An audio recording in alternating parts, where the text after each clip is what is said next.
Hi, this is Father Bonaventure Chapman. I'm a Dominican priest of the province of St. Joseph and a professor of philosophy at the Catholic University of America. After 90 days of Exodus, you might be asking yourself, where do I go from here? The goal here is to build on the foundation from those 90 days and to grow in virtue and holiness. But how do we do that?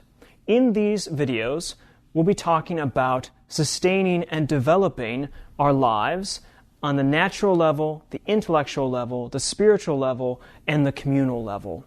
For each one of these, I'm going to use 4 P's to determine or to guide our meditation. A principle, a picture, a patron, and then a practice. So the natural level, the intellectual level, the spiritual level, and the communal level will all be ordered in these 4 aspects of a principle, a picture, a patron, and a practice. The first level is the natural level. We have to start at the basics.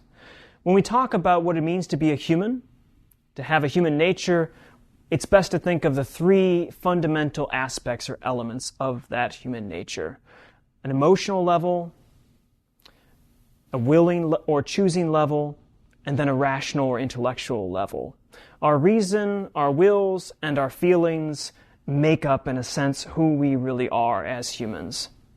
The problem is these 3 elements have become disordered. It's supposed to be the case that our reason orders our wills and how to choose what we ought to choose rightly, and then our feelings are supposed to come along with those choosings and knowings, such that it all works in harmony with reason, will, and then feelings. But because of the fall, we've all can experience the disorder that oftentimes it goes in the exact opposite direction. Our feelings start to dictate to what our wills ought to choose, and then our feelings and our wills compel our reason, so we start to rationalize. Even worse, we start to see things inappropriately. We start to see things improperly. We start to see things as they are not. So our reason then becomes a slave of our passions or our feelings and our will.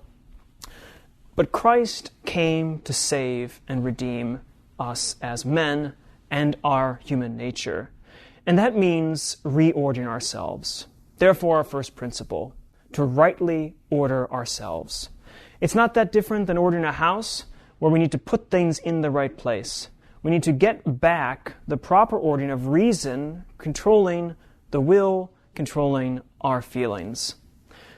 We do this not by rejecting our feelings or avoiding them or suppressing them, but rather rightly ordering them in the proper location and in their proper order, such that the mortifications, the penances, the challenges, and the trials that are involved in the 90 days are taken up as ways of reordering ourselves appropriately. A picture for this reordering comes from Christopher Nolan's movie Interstellar. In that movie, Cooper, one of the mission commanders, has to dock a smaller ship on a larger ship which has gone out of control from an explosion. The drama is how he has to know what to do and courageously choose it to be able to pull out this falling larger ship as it goes down towards the planet and bring it back in right order to get it under control and to go back where he wants it to go. It's a good image, dramatic one, of what it means to reorder our own emotions in our life, to be able to draw them back up to their proper order and not have them fall away in dissipation with all the worldly objects and the material things around us. We're supposed to dock them back to reason, not to avoid them or let them go.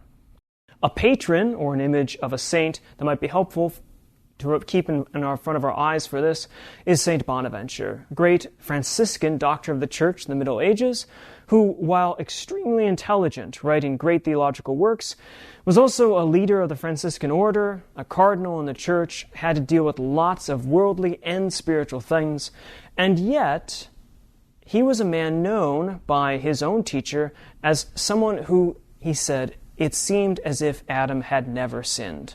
Not because he had no emotions at all, but rather because of his innocence in knowing how to feel and how to love. He was not disordered, he was never out of sorts, but rather had the right emotional reactions to all the chaos and the confusions that he had to deal with, not only in the academic world, but also in the world of the church and in his Franciscan order. Finally, a practice that might get us to focus on how to order ourselves rightly. It's a simple one, and it might sound almost childish in a way, but it is focusing on our emotions and asking them questions. It's good to check in sometimes with ourselves during the week in a particular day and ask, what am I feeling, or what did I feel in that particular situation?